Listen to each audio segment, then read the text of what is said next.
Hello, this is Gerald van Was. This is the video number 3 with some examples that you should be able to recognize and remember the sounds associated with Chinese characters a little bit more quickly once you understand what the letters and letter orientations are about.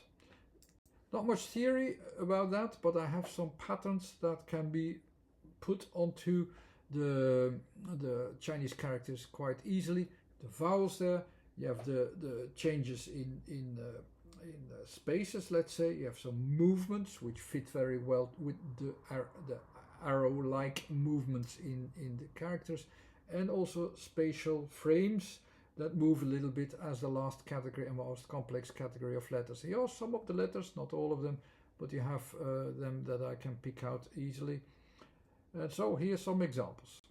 You have, to begin with, I have here just one word, a longer word, to make it a bit more difficult. Shen Tzi, or the body, also seen as from a seed state, let's say. The body as itself, the body as almost like a function, like the bodily function, let's say, in that way. So you have first Shen, so you see this S, the sensed influence, which is coming from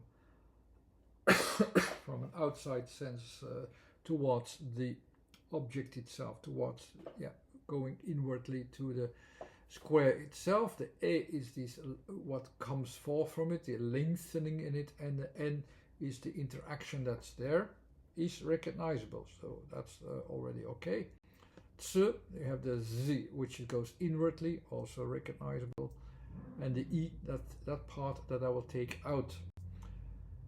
Kai, that will be a bit more easy. You see here Kai is they have the key, which is the focus on the borders very clearly, centered. A, also very clearly.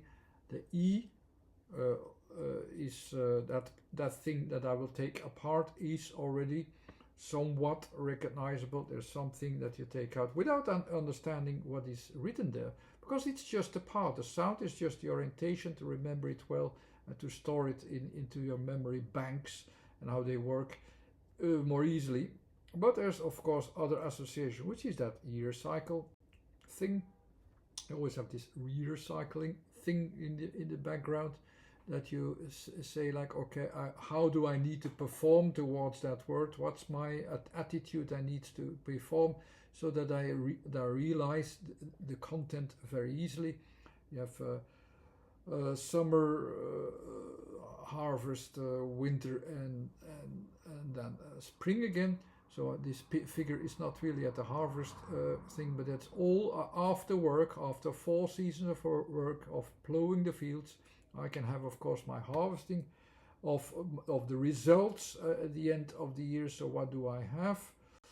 And here with the Kai, you see the way it goes to. It goes at the end of the cycle, and it continues into spring, and where you have the flowering as well after you have the results. After spring, what comes forth first?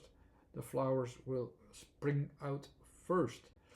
So that's the context, the background context of you have that working field where I'm leading to. After winter, I will lead to the opening up of the flowering as well. That's the Kai. Easily to remember. Once you recognize that, you will not forget.